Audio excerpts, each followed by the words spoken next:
Assalamualaikum warahmatullahi wabarakatuh.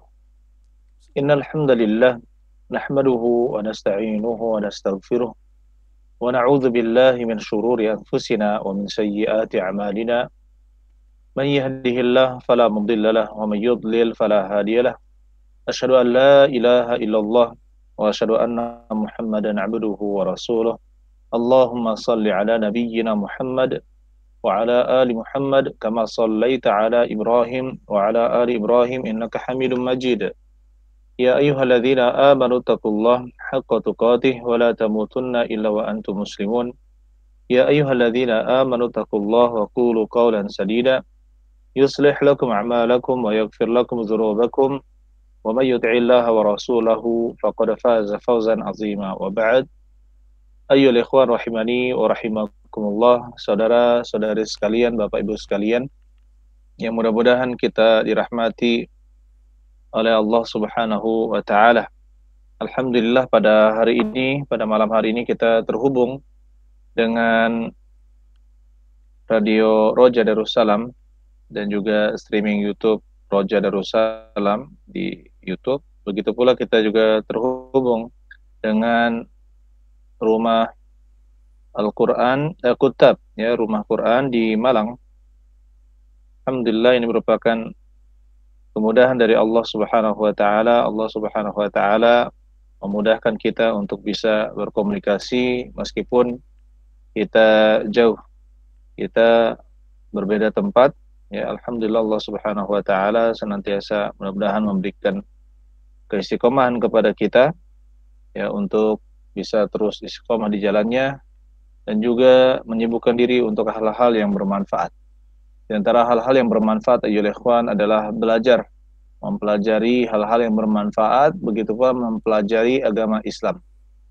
Saudara-saudari sekalian, yang mudah-mudahan kita dirahmati oleh Allah Subhanahu wa taala. Pada hari ini kita lanjutkan pembahasan kita ya atas permintaan teman-teman untuk membahas buku yang saya tulis. Ini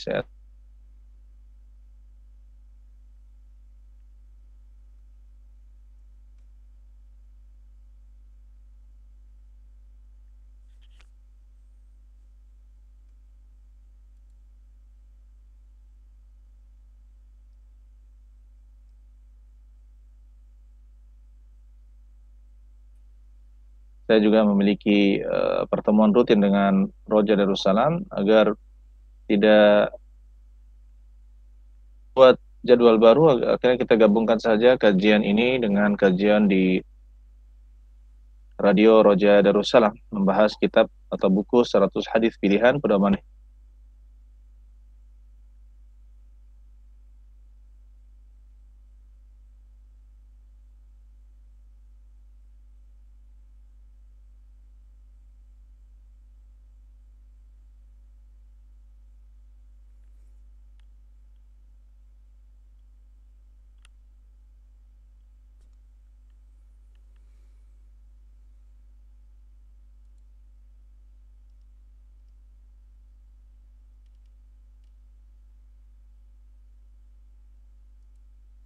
SDIT. Dan alhamdulillah, ya, mohon maaf teman-teman di Malang, kita tadi putus. Kita lanjutkan. Dan buku ini alhamdulillah sudah dipakai di berbagai macam lembaga pendidikan, baik formal maupun tidak formal. Dan kalau di Pondok Pesantren Darul Quran wal Hadis, buku ini dihafalkan dengan dua tahapan. Tahapan yang pertama adalah tahapan menghafal matan, yaitu sesuai dengan panduan yang ada di buku 100 hadis pilihan ini. Kemudian tahapan kedua adalah menghafal perawi dari sahabatnya, kemudian menghafal matannya, kemudian menghafal siapakah yang mengeluarkan dari para imam, ya, para imam atau disebut dengan takhrij ringkasnya. Nah, di sini ada dua tahapan. Dan kalau di pondok kami setelah buku ini kami melanjutkan dengan kitab Al-Arba'in An-Nawawiyah.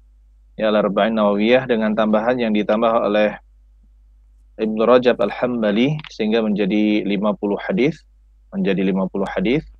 Kemudian buku yang ketiga yang kami gunakan adalah buku Muharrar, yaitu kitab jami' dari Al-Muharrar, kitab jami' dari Al-Muharrar, dan itu juga alhamdulillah sudah diterjemahkan oleh Ustaz.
Dan yang lainnya. Baik, dengan teman-teman di Malang, yaitu di Kutab Rumah Al-Quran. Saudara-saudari sekalian wa ta'ala, alhamdulillah Allah Subhanahu wa ta'ala masih memberikan kekuatan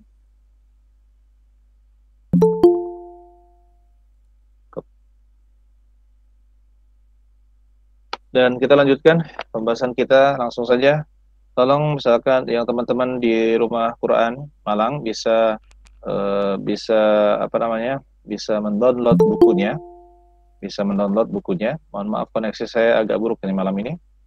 Baik. Kemudian bukunya bisa di-download gratis ya. Alhamdulillah. Silakan bagi yang punya channel Telegram ya, pemirsa Roja juga, penonton di Roja TV atau Roja Darussalam bisa mendownloadnya di di Telegram. Silahkan diketik pustaka Miftahul Khair, pustaka Miftahul Khair. Nah, di situ ada buku, link buku nomor 6 ya, nomor 6. Nah, silahkan di sana di-download buku tersebut. Baik, kita lanjutkan pembahasan kita masih di Muqaddimah, bagaimana manhaj atau metode penyusunan dan penjelasan hadis. Metode penyusunan dan penjelasan hadis di dalam buku ini. Insyaallah kita bahas ya. Yang pertama, setiap hadis di dalam buku 100 hadis pilihan ini dilengkapi dengan penjelasannya. Jadi jumlahnya 100, kemudian setiap 100 hadis itu disertai dengan penjelasan. Tentunya penjelasan ini ya saya tulis dengan sangat ringkas, yang saya fokuskan pada makna-makna yang sangat penting yang berkaitan dengan hadis atau faedah-faedah yang sangat penting ya, insyaallah ya, itu ringkas tetapi ya sangat berkaitan dengan isi hadis yang sedang dibahas pada nomor hadis tersebut. Kemudian manhaj atau metode yang kedua, semua hadis dalam buku ini adalah hadis-hadis yang sahih atau hasan menurut pandangan penulis. Di antara ulama dalam menghukumi hadis-hadis dalam buku ini, jawabannya iya, jawabannya ada. Saya katakan jawabannya ada. Tetapi ya ini menurut pandangan penulis. Jadi tidak ada hadis yang disepakati kelemahannya oleh para ulama ya di dalam buku ini, alhamdulillah. Dan kalaupun ada yang diperselisihkan itu adalah kewajaran ya, tapi kita melihat bahwa ada para ulama yang mensahihkan atau menghasankan hadis tersebut ya, bahkan mengambil faedah dari hadis tersebut sehingga kita juga cantumkan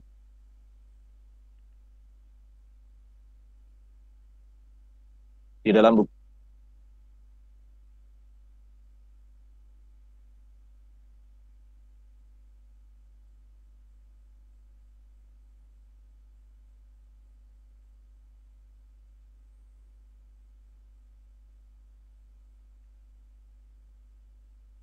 Baik, mohon maaf teman-teman di Rumah Quran Malang, ya putus koneksi. Baik, kita coba dengan sinyal yang lain insyaallah. Dan pendengar Radio Roja mungkin bisa mendengarkan, karena ini termasuk ya kita katakan buku ilmiah, jadi harus disebutkan metode penulisannya. Jadi kalau kita membaca buku ini sesuai dengan aturan dan juga ada standar keilmiahannya di dalam buku ini, sehingga dengan demikian saya juga memberikan batasan-batasan seberapa luas batasan yang saya buat di dalam buku ini. Nah, di dalam buku ini penulis tidak mencantumkan pendapat-pendapat para ulama dalam menghukumi pendapat Al-Imam atau Al-Hafidz Ibnu Hajar Al-Asqalani misalkan, atau misalkan pendapat Al-Imam At-Tirmidzi atau Imam Ahmad dalam menghukumi hadis, atau misalkan Syekh Al-Albani atau Syekh Ahmad Syakir atau Syekh Al-Arnaud atau yang lainnya yang diakui sebagai ulama hadis. Ya, saya tidak mencantumkannya di dalam buku ini karena yang saya tujukan dari buku ini adalah untuk pemula. Ya, ini untuk pemula, untuk orang-orang yang ingin mempelajari hadis tahap pemula. Loh, kenapa tidak dimulai dari Arba'in Nawawiyah? Nah, saya katakan Arba'in Nawawiyah itu untuk para penuntut ilmu. Yang saya katakan ketika dia mondok atau betul-betul dia di majelis ilmu belajar intensif, barulah dia belajar Arba'in Nawawiyah. Tapi untuk memulai dengan Arba'in Nawawiyah, ya maka kita dapatkan kesulitan yang sangat berat apabila kita langsung memulai dari Arba'in Nawawiyah. Maka kita katakan, ya, ini adalah pendahulu buku sebelum Arba'in Nawawiyah yang saya tulis ini. Mudah-mudahan ya mudah saya sebutkan metode atau cara mudah dalam menghafal hadisnya, ya bagaimana kita menghafalkan matan terlebih dahulu, kita membiasakan menghafal matan terlebih dahulu. Ya, kemudian pada tahap selanjutnya jika Anda adalah seorang penuntut ilmu hadis, maka tingkatkanlah dengan menghafal sanadnya, begitu pula menghafal ya siapa yang menulis hadis tersebut atau membukukan hadis tersebut. Kemudian di dalam buku ini penulis memberi nomor urut hadis-hadis tersebut hingga nomor 100. Hingga nomor 100, dan setiap hadis penulis membuatkan judul untuknya. Jadi di setiap hadis saya berikan judul ya untuk mudah untuk mencarinya dan juga melihat ya pembahasan hadis apa yang dibahas pada setiap nomor. Kemudian ayyuhal ikhwan rahimani wa rahimakumullah, sebagian besar hadis di dalam buku ini adalah riwayat ashab kutubis sittah, al-kutub as-sittah, yaitu penyusun keenam buku induk hadis. Keenam buku induk hadis. Taib.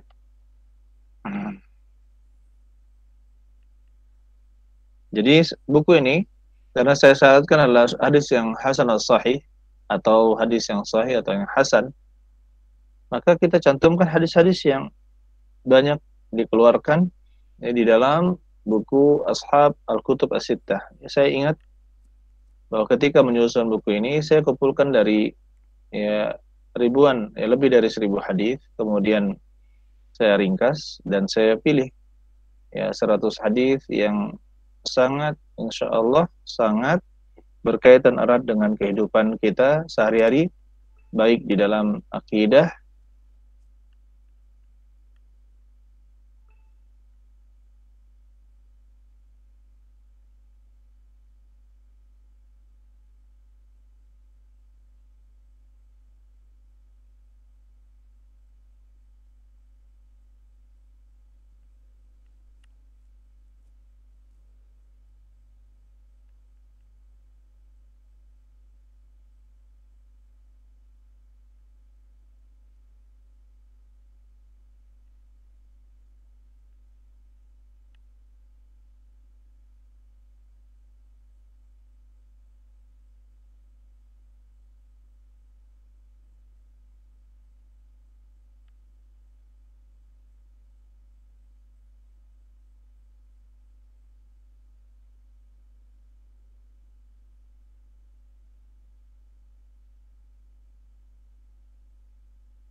yang keempat ya. Kita masih membahas tentang mohon maaf kita baru terhubung lagi dengan Kitab Rumah Al-Quran, dan kita katakan penyusun ke-6 buku induk hadis yaitu Al-Imam Al-Bukhari, maksudnya di dalam sahihnya, Imam Muslim di dalam sahihnya, Abu Daud, Imam Nasai, Imam Tirmidzi, dan Imam Ibnu Majah di dalam sunan-sunan beliau-beliau.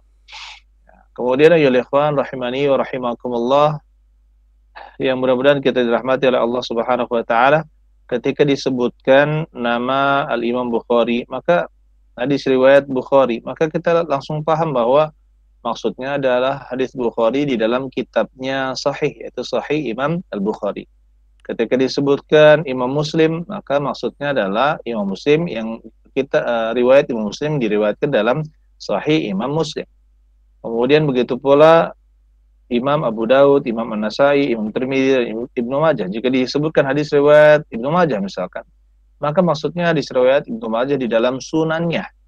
Ya, karena Abu Daud, An-Nasai, Tirmidzi, dan Ibnu Majah itu memiliki kitab yang bernama Sunan.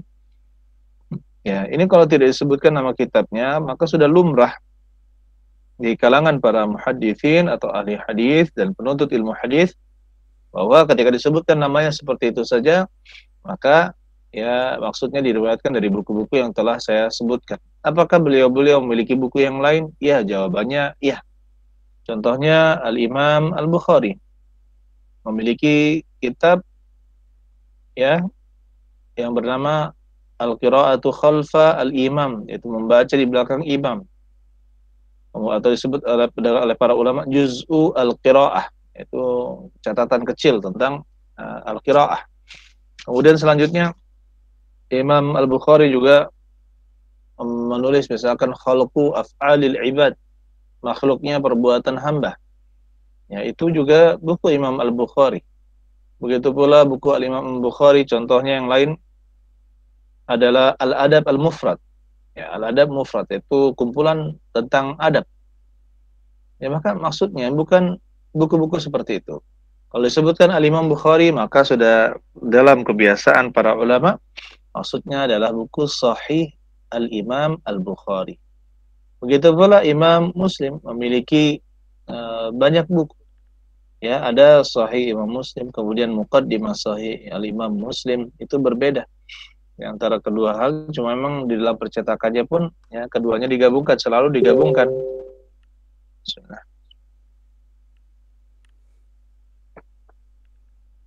Kemudian ayyuhal ikhwan rahimani wa rahimakumullah, begitu pula Sunan, misalkan Imam Tirmidzi, dia punya misalkan kitab-kitab yang lain.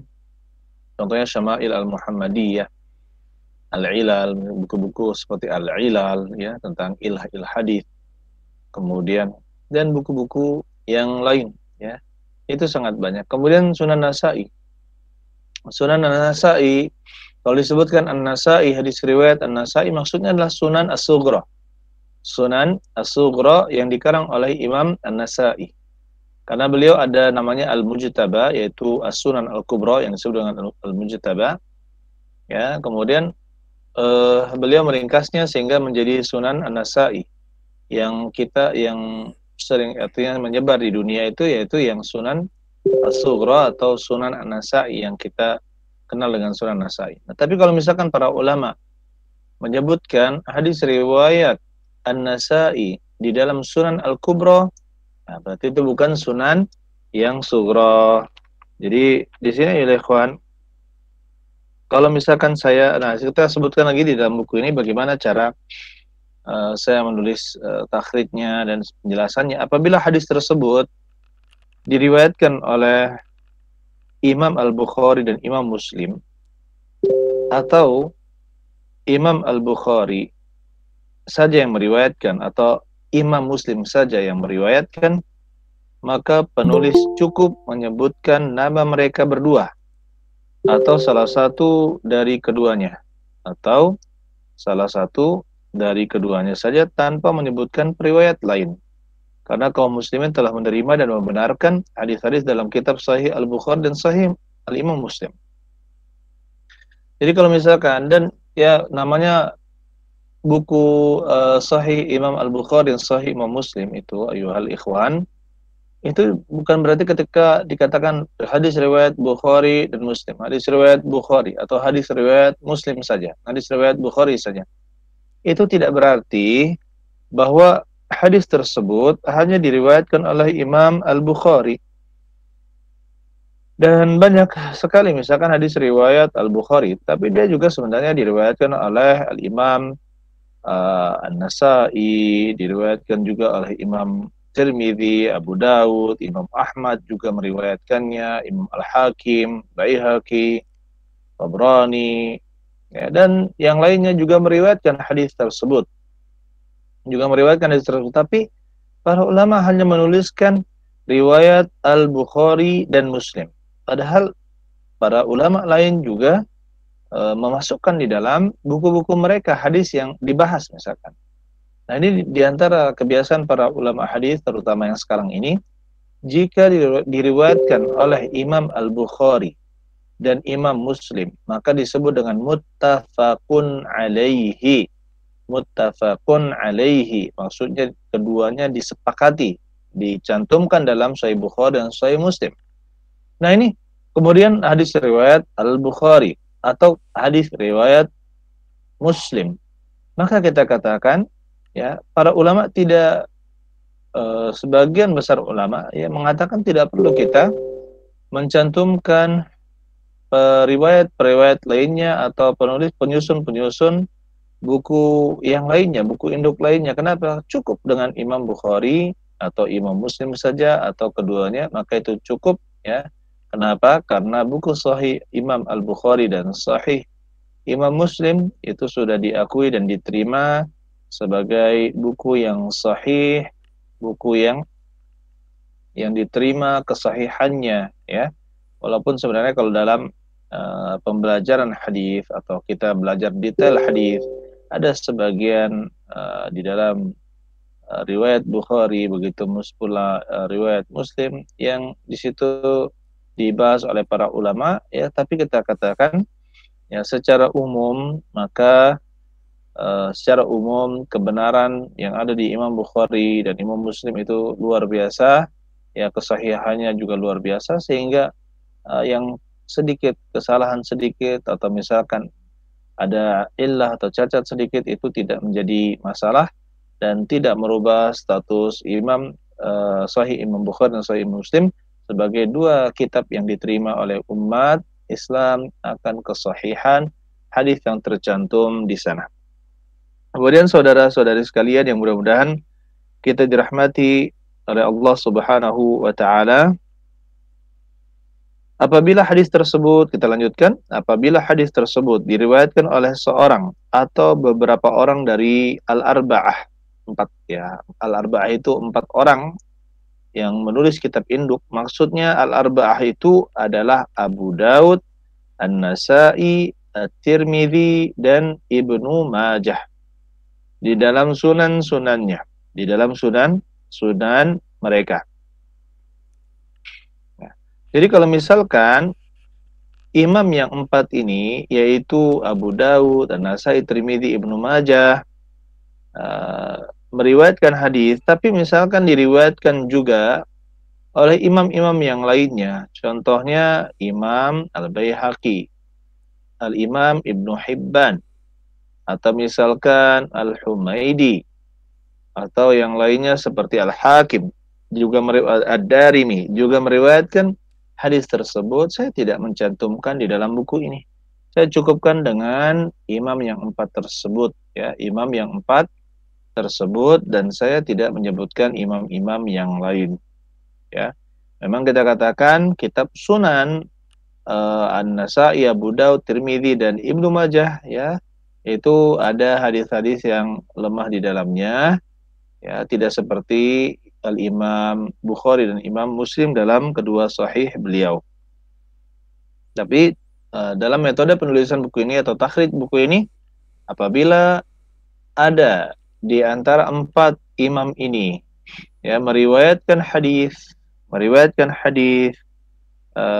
dan juga ternyata di imam-imam yang lain, di buku-buku imam yang lain juga diriwayatkan hadis tersebut, maka saya cukupkan ya, mencukupkan imam ini saja yang ada di dalam periwayatan hadis. Kemudian ayo ikhwan, kecuali, nah ini ada poin ketujuh, terkecuali penulis memilih lafaz lain selain lafaz mereka, maka penulis tambahkan perawi yang lafaznya penulis pilih. Nah, jadi kalau misalkan diriwayatkan oleh imam yang empat, kemudian ternyata saya ya memilih lafaz yang lain,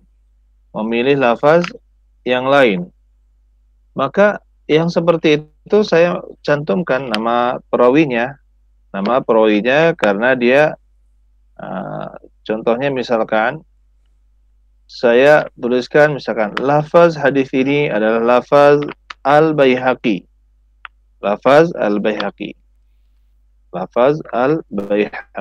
Maka seperti itu baru saya cantumkan nama Al-Imam Baihaqi di dalam hadis tersebut. Saudara-saudari sekalian yang mudah-mudahan kita dirahmati oleh Allah Subhanahu wa taala. Kemudian selanjutnya metode penulisan buku ini ya. Apabila hadis di dalam buku ini diriwayatkan oleh selain mereka berenam, yaitu Imam Bukhari, Muslim, Abu Dawud, An-Nasa'i, At-Tirmidzi dan Ibnu Majah. Baik, ya tolong ya. Maka mengulang ayyuhal ikhwan rahimani wa rahimakumullah, apabila buku itu diriwayatkan oleh selain hadis tersebut diriwayatkan oleh selain imam yang 6 yang tadi kita sebutkan, maka saya cukup menyebutkan 2 perawi hadis saja ya yang mencantumkan di dalam buku induk. Cukup saya sebutkan 2 karena saya tidak berpanjang-panjang menyebutkan nama-nama perawi ya, karena memang ditujukan buku ini bukanlah buku untuk mentakhrij, tapi ini adalah buku untuk pemula. Kemudian yang 9, penulis tidak berpanjang lebar dalam mentakhrij hadis di dalam buku ini. Penulis cukup menyebutkan perawi hadis dan nomor hadisnya. Kebiasaan para ulama ketika mentakhrij hadis maka menyebutkan kitabnya apa. Misalkan dalam Sunan Ibnu Majah, apa nama kitabnya, kemudian apa nama babnya, kemudian menyebutkan nomor hadis. Jadi panjang. Misal kitab As-Salah, kemudian bab ini, kemudian nomor hadis. Ya, kemudian menyebutkan pendapat-pendapat para ulama di dalam menghukumi hadis tersebut, atau menyebutkan ya di mana ketemunya para perawi ini dalam meriwayatkan hadis. Jadi tidak berpanjang lebar. Saya tidak berpanjang lebar karena memang tujuan buku ini bukan untuk mentakhrij, tetapi untuk menyebutkan saja ya sebagian periwayat hadisnya. Untuk penomoran hadis dalam Sahih Muslim, penulis menggunakan tarqim atau penomoran yang diurutkan oleh Syekh Muhammad Fuad Abdul Baqi. Karena terjadi perbedaan mencolok antara buku-buku yang telah dicetak ya dengan penomoran Syekh Muhammad Fuad Abdul Baqi. Ya perlu kita ketahui bahwa ya ketika kita mentakhrij dari Sahih Imam Muslim itu termasuk yang agak sulit ya. Kenapa? Karena nomornya itu sangat berbeda-beda. Berbeda kalau kita lihat cetakan-cetakan Sahih Imam Muslim, cetakan-cetakan Sahih Imam Bukhari, cetakan Sunan Abu Dawud, An-Nasa'i, Ibnu Majah, dan Tirmidzi. Maka penomorannya itu tidak jauh berbeda, atau bahkan kita katakan sebagian besar itu sama antara percetakan yang satu dengan percetakan yang lain. Tetapi kalau kita lihat Sahih Imam Muslim Ya, Sahih Imam Muslim itu nomornya antara cetakan satu dengan cetakan yang lain umumnya itu berbeda-beda. Sehingga sulit kalau kita mencari misalkan ini nomor 200. Ya, kalau di buku yang lain 227 mungkin. Ya kan, di sini terjadi perbedaan urutan. Oleh karena itu, penomoran ini ya saya katakan bahwa penomoran ini menggunakan nomor yang dinomorkan atau diurutkan oleh Syekh Muhammad Fuad Abdul Baqi dan penomoran beliau adalah penomoran yang diakui. Adapun dalam tulisan-tulisan saya yang saya tulis ya di majalah Sunnah atau di internet, ketika hadis tersebut diriwayatkan oleh Imam Muslim, maka biasanya ya atau hampir seluruh tulisan saya ya, atau biasanya saya katakan gitu, saya cantumkan dua nomor. Nomor yang pertama adalah nomor Syekh Muhammad Fuad Abdul Baqi, kemudian nomor yang kedua adalah nomor yang ada di buku saya. Uh, ya kalau saya menggunakan, kalau saya muslimnya menggunakan Darussalam ya, terbitan Darussalam, dan banyak sekali cetakan Sahih Muslim itu sampai ratusan ya di dunia ini, mungkin bisa jadi ribuan percetakan yang mencetak Sahih Muslim dan nomornya itu berbeda-beda antara satu dengan yang lain. Oleh karena itu sebisa mungkin kalau kita sedang menulis tulisan, maka cantumkan dua nomor di Imam Muslim, yaitu nomor yang pertama dan nomor dengan penomoran Muhammad Fuad Abdul Baqi, dan yang kedua adalah nomor dari cetakan buku Sahih Muslim yang kita pakai. Nah, kemudian ayo ikhwan, adapun buku-buku yang lain, 5 buku yang lain seperti Sahih Bukhari, Muslim, Sahih Bukhari, Abu Daud, An-Nasai, Ibnu Majah dan Tirmidzi, maka seperti itu umumnya percetakan-percetakan sekarang ini satu nomor yang tidak berubah. Nomor-nomornya itu tidak berubah. Kemudian ayo ikhwan rahimani wa rahimakumullah, kenapa kok Sahih Muslim agak ribet gitu ya? Karena memang ya Imam Muslim tidak memberikan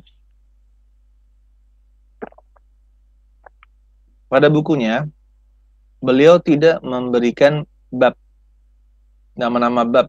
Berbeda dengan Sahih Bukhari, Imam Bukhari memang sengaja menuliskan kitab, nama kitab, kemudian nama bab-bab. Begitu pula imam-imam yang lain ya sengaja menuliskan nama bab dan ya judulnya apa seperti itu. Tetapi kalau Imam Muslim ini berbeda. Jadi beliau hanya menuliskan hadis, ya, tidak menomorinya dan tidak memberikan bab. Akhirnya datanglah Al-Imam An-Nawawi memberikan judul pada bab-bab, membagi menjadi beberapa bab, kemudian Imam Muslim mengurutkannya. Ya, Imam Muslim setiap diurutkan sesuai urutan Sahih Muslim, tapi diberikan nama bab oleh Imam An-Nawawi, mohon maaf, oleh Imam An-Nawawi. Oleh karena itu kalau kita melihat Sahih Muslim yang ada sekarang ini, perlu kita pahami bahwa penamaan bab yang ada di Sahih Muslim itu bukan penamaan Imam Muslim, tetapi penamaan dari Imam Nawawi. Ya, oleh karena itu kalau membacanya, kalau misalkan kita belajar hadis ya, bab misalkan bab Kitabul Iman, bab ini ya, itu masih alladzi bawwaba bihi An-Nawawi, yang dibabkan oleh Imam Nawawi. Jadi kita sebutkan seperti itu karena itu bukan penamaan bab dari Imam Muslim. Ya, berbeda dengan Imam Bukhari. Kalau Imam Bukhari memang disebutkan, bahkan disebutkan kalau Imam Bukhari fiqhul Bukhari fi tabwibihi, ya. Adapun fikihnya Imam Bukhari itu terletak pada judul bab-babnya, ya, judul bab. Jadi kita bisa lihat fikihnya Imam Bukhari apa kecondongan pendapat beliau dalam permasalahan fikih, kita bisa melihat bagaimana beliau memberi judul pada masing-masing bab, kemudian mencantumkan hadis-hadis yang berkaitan dengan judul tersebut. Kemudian ayo ikhwan, kita lanjutkan.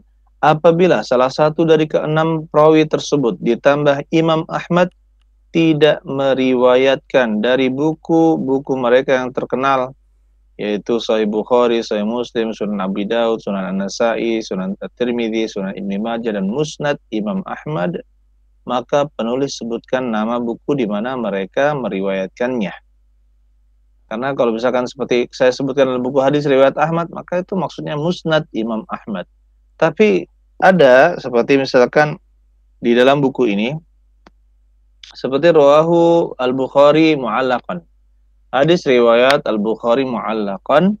Nah, di situ memang dicantumkan di dalam Sahih Imam Bukhari, tapi hukum hadis yang mu'allaq di dalam Sahih Bukhari, hadis mu'allaq itu ya belajar lagi di ilmu mustalah hadis, ya itu berbeda dengan ya hadis-hadis yang tercantum di dalam Sahih Bukhari. Hadis mu'allaq itu tidak dihukumi sebagai bagian atau tidak dihukumi hadisnya langsung sahih seperti isi dari apa namanya dari yang dicantumkan oleh Imam Al-Bukhari. Jadi berbeda.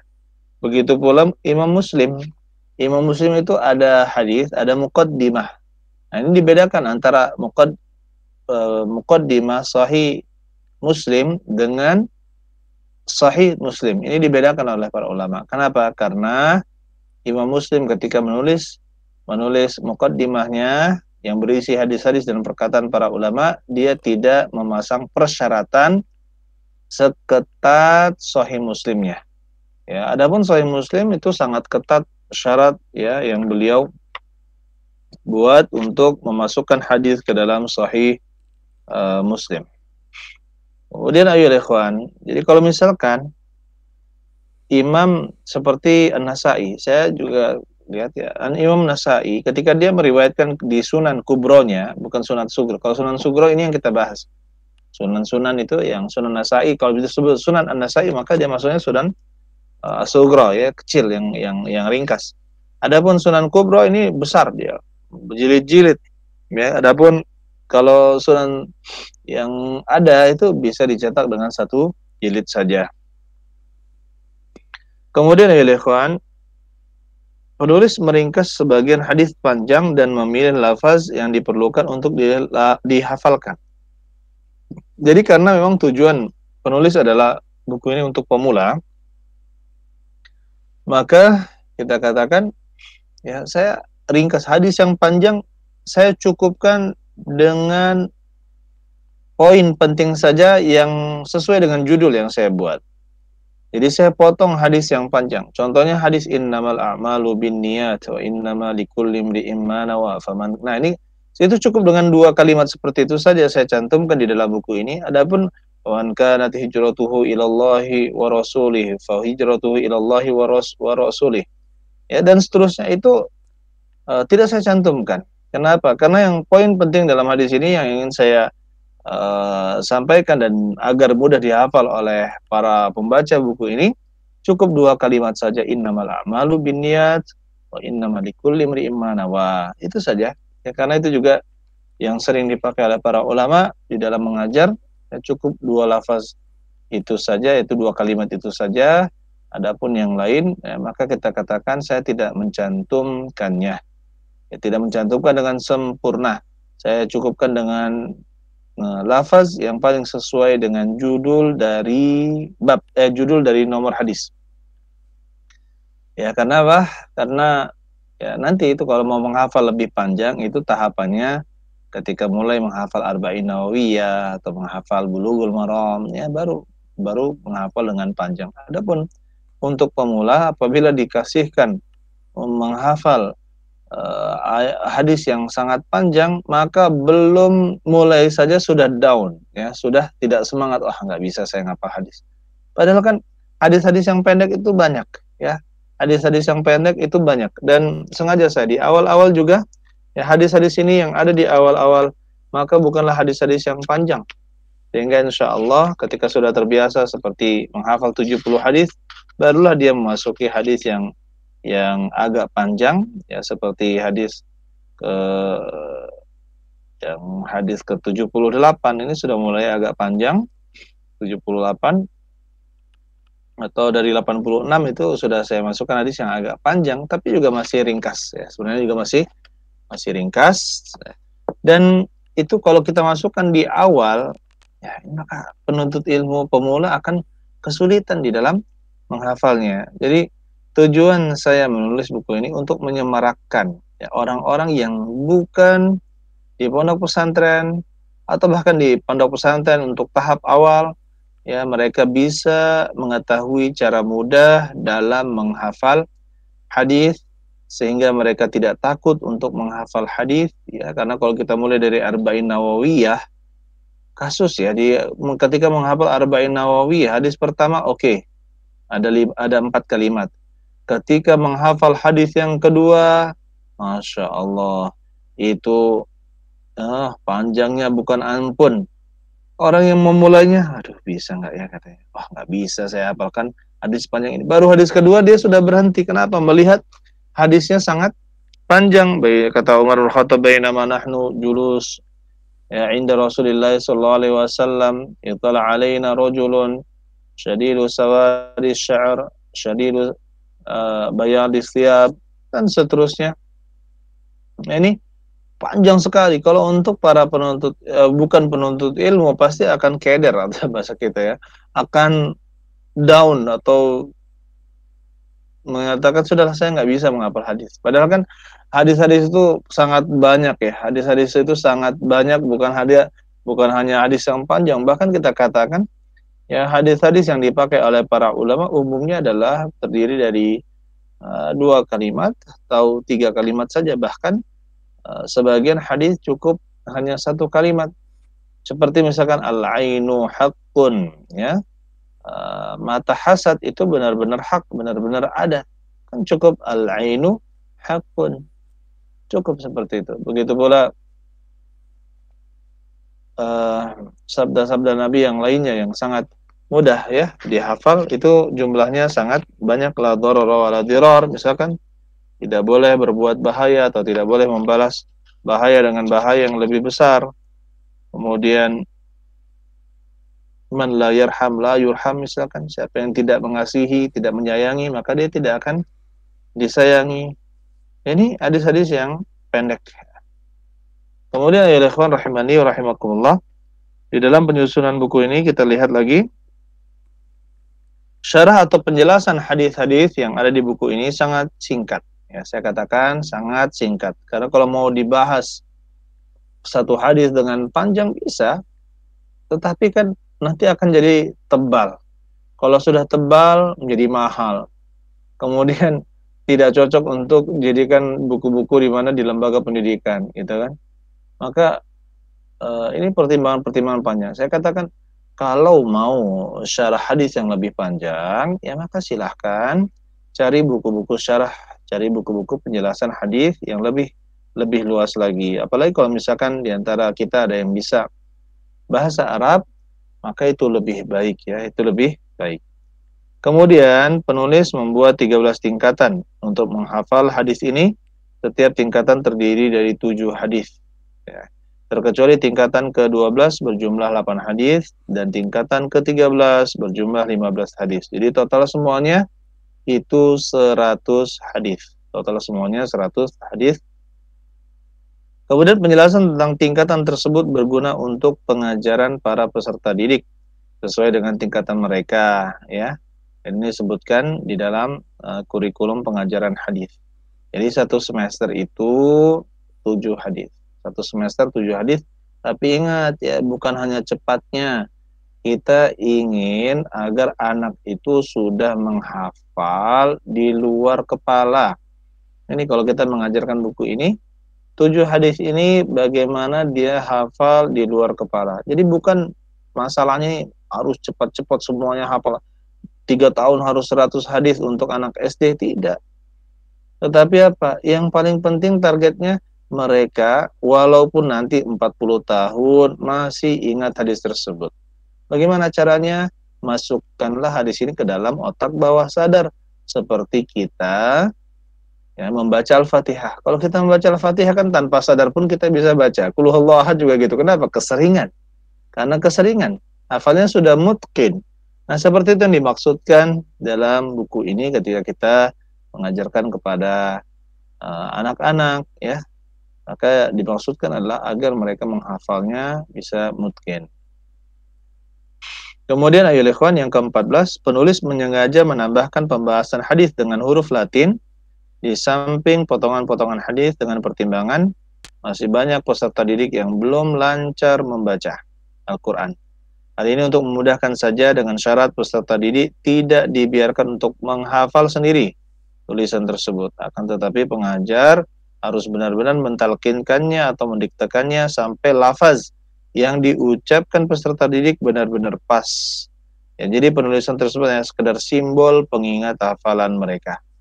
Karena kita ajarkan ini anak kelas 1, anak kelas 2, ya kan, banyak yang umumnya ya, anak usia segitu itu belum bisa baca Al-Quran, perlu dibimbing lebih gitu. Kalaupun saya yakin juga di Kutab Rumah Quran Malang juga masih mendiktekan atau mentalkin ya, ditalkin dalam pengajarannya. Mereka belum bisa membaca sendiri, mereka belum bisa membaca sendiri dengan baik dan benar. Oleh karena itu, ya sama di dalam pengajaran ini untuk anak-anak atau orang-orang yang pemula, walaupun dia dewasa tapi dia belum bisa baca Al-Quran tapi semangat ingin menghafal hadis, ya ajarkan lafaznya dengan benar. Dia bacakan, kemudian kita koreksi bacaannya, kita koreksi bacaan hadisnya. Kemudian ayyuhal ikhwan rahimani wa rahimakumullah, ya ini muqaddimah dalam buku ini. Insyaallah pada pertemuan depan kita akan bahas tentang bagaimana cara mudah menghafal hadis, ya, bagaimana cara mudah menghafal hadis, dan insyaallah kita akan praktekkan langsung. Dan saya harapkan semua yang tergabung di dalam grup ini bisa mendownload buku tersebut, ya. Kemudian nanti kita akan coba pada pertemuan depan untuk menghafal, ya. Saya akan carikan satu hadis yang mungkin belum dihafal ya oleh sebagian yang hadir dalam Google Meeting, ya, atau Meet Google. Kemudian insya Allah kita akan hafalkan secara pelan-pelan. Mudah-mudahan ya dengan cara tersebut Allah Subhanahu wa taala memudahkan kita untuk menghafal hadis-hadis yang ada di buku ini dan juga hadis-hadis lain yang di luar atau selain buku ini. Ya, kemudian ya ikhwan, mudah-mudahan ya dengan semangat ya kita menghafal, maka itu pun insya Allah akan mendapatkan pahala dari Allah Subhanahu wa taala. Tadi saya baca sebuah tulisan bahasa Arab gitu ya, diposting oleh teman. Jadi ada pertanyaan kepada seorang syekh, ya syekh, saya sudah bertahun-tahun belajar tapi kok ilmu saya tidak seperti teman-teman yang lain yang berhasil gitu ya, yang kemudian menjadi ulama. Maka kata beliau, yang pertama, tidak harus engkau menjadi seorang alim, menjadi seorang ulama gitu yang diambil ilmunya kemudian mengajar. Tidak harus. Yang kewajibanmu adalah duduk di majelis ilmu untuk mengetahui hukum-hukum Islam. Kalau misalkan engkau tidak bisa mengajarkan kepada orang lain, maka untuk dirimu sendiri. Untuk dirimu sendiri. Nah, seperti itu juga ya ikhwan. Ya, saya teringat tulisan tersebut, ya. Jadi sebagai nasihat juga, artinya kalau misalkan kita belajar, maka puaskanlah diri kita. Ketika kita berwudu, alangkah indahnya kita hafal hadis tentang wudu, ya, bagaimana Utsman misalkan mempraktekkan wudu Nabi Shallallahu Alaihi Wasallam, bagaimana Abu Hurairah dan juga sahabat yang lain, ya seolah-olah kita melihat Nabi Shallallahu Alaihi Wasallam berwudu, dan kita yakin bahwa ya cara berwudu kita sama dengan cara berwudunya Nabi Shallallahu Alaihi Wasallam. Ketika kita mengangkat tangan sholat, ya kita ingat, oh hadisnya ini seperti ini. Ketika kita membagi zakat, kita ingat hadis-hadis Nabi Shallallahu Alaihi Wasallam. Kenapa? Karena kita menghafal hadis-hadis tersebut. Ya, contohnya kita memakai sandal, kita dahulukan yang kanan. Oh, dulu Nabi Shallallahu Alaihi Wasallam mendahulukan yang kanan, baru yang kiri. Ketika melepasnya, maka mulai dari yang kiri, baru yang kanan. Begitu pula ketika kita makan, ya makan dengan tangan kanan. Kata Nabi Shallallahu Alaihi Wasallam, la ta'kulu bishimal, fa inna syaitan ya'kulu bishimal. Misalkan seperti itu. Jadi apa? Ayyuhal ikhwan rahimani wa rahimakumullah, kita ketika menghafal hadis-hadis Nabi Shallallahu Alaihi Wasallam, yang paling kita perhatikan adalah diri kita sendiri. Itu dulu. kita ini sangat butuh menghafalkan hadis-hadis Nabi Shallallahu Alaihi Wasallam. Dan tentu ketika kita hafalkan hadis-hadis Nabi Shallallahu Alaihi Wasallam akan berbeda dengan saat kita tidak menghafalnya. Akan sangat berbeda. Ya, ketika kita ingin misalkan melakukan riba, ya, atau misalkan minjam uang di ribawi dengan cara ribawi, maka ingat hadis, oh Rasulullah katakan, ya, la'anallahu akilar riba wa mukilahu wa katibahu wa syahidahu wa syahidaihi, ya, dan Allah melaknat, kata Rasulullah SAW, Allah melaknat orang yang memakan riba, yang memberi makan riba, tukang catatnya, saksinya, ini dilaknat oleh Allah Subhanahu wa taala. Dengan menghafal hadis kita akan ingat terus, subhanallah. Rasulullah SAW bilang seperti ini. Rasulullah SAW bilang seperti ini. Itu pun kita hafal. Jadi ayo ikhwan, hidup kita ini serasa benar-benar diajari oleh Nabi SAW, seperti langsung Nabi berbicara dengan kita, seperti langsung Nabi SAW membimbing kita langsung, seolah-olah tanpa perantara, gitu kan? Kenapa? Karena kita belajar dari hadis-hadis yang sahih yang diriwayatkan dari Nabi Shallallahu Alaihi Wasallam. Silahkan kalau misalkan ada pertanyaan, maka bisa ditanyakan. Kemudian para pendengar Roja Darussalam Palembang, silahkan kalau misalkan ada pertanyaan, ya bisa bertanya ke nomor 08 57 882 44622. Sekali lagi untuk saudara-saudari sekalian di pendengar atau Bapak Ibu sekalian pendengar Roja Darussalam Palembang atau sekitarnya, malam hari ini kita buka pertanyaan. Silakan menuliskan soalnya ke WA atau SMS ke 0857 88244 622. Baik, silakan bagi teman-teman di rumah Al-Quran, ya, dalam Google Meeting silakan bisa menulis di chat saja. Insyaallah saya akan melihat chatnya jika ada yang ingin ditanyakan. Ayo ikhwan rahimani wa rahimakumullah, saudara-saudari sekalian yang mudah-mudahan kita dirahmati oleh Allah Subhanahu wa taala. Jadi selain Al-Qur'an, maka kita juga harus perhatian dengan hadis-hadis Nabi Shallallahu Alaihi Wasallam. Ya, selain Al-Quran, kita juga harus perhatian dengan hadis-hadis Nabi Shallallahu Alaihi Wasallam. Kenapa ya ikhwan? Karena inilah pembeda.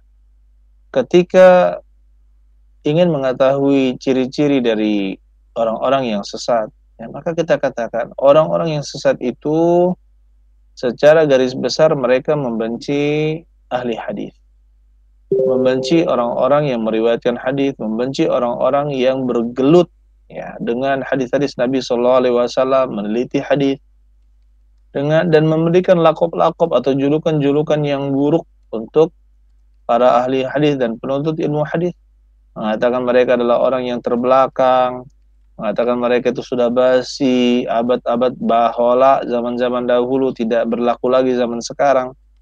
Mengatakan percuma saja mereka, tidak ada andilnya dalam Islam. Subhanallah, kita katakan perkataan-perkataan seperti itu, ya, itu adalah perkataan-perkataan yang tidak benar, yang melemahkan hadis itu sendiri. Tapi sebenarnya apa? Mereka ingin selamat, tapi kenapa menjauhi ahli hadis? Baik, silakan Bapak Ibu sekalian yang ingin bertanya, silakan.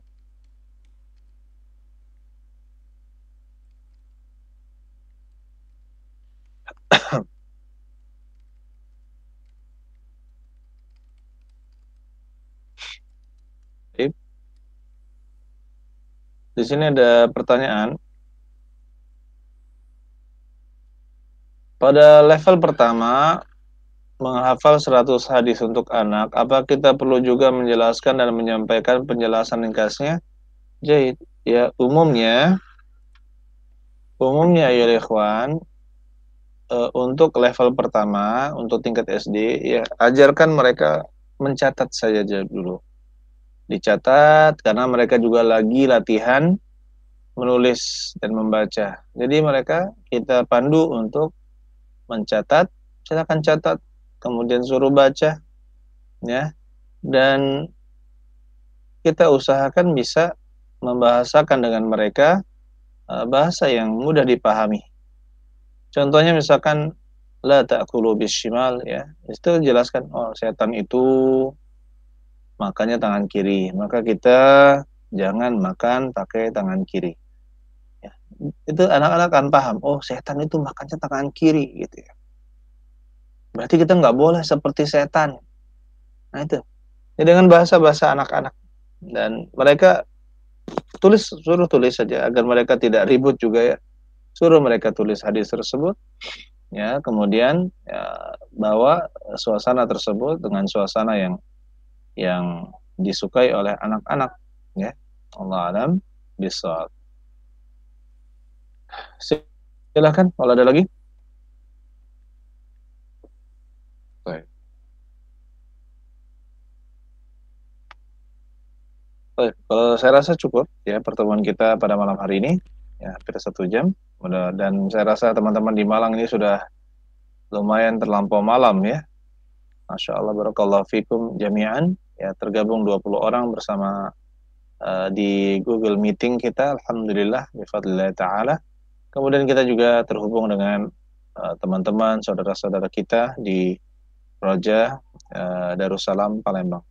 Mudah-mudahan semua kita diberkahi oleh Allah Subhanahu wa taala. Kemudian Allah merahmati kita semua, ya.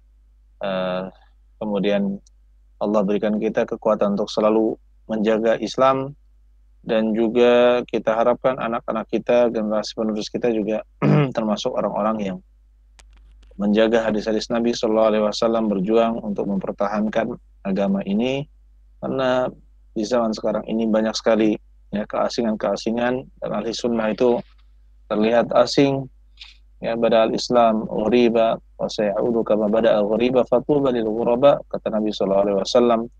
Islam itu muncul dalam keadaan asing dan akan kembali kepada keterasingannya, maka beruntunglah orang-orang yang asing tersebut. Allah alam bisawab. Barakallahu li wa lakum wa lil muslimin. Subhanakallahumma wa bihamdik asyhadu an la ilaha illa anta astaghfiruka wa atubu ilaik. Assalamualaikum warahmatullahi wabarakatuh. Waalaikumsalam warahmatullahi wabarakatuh. Jazakumullah khairan, Ustaz. Barakallahu fiik. Barakallahu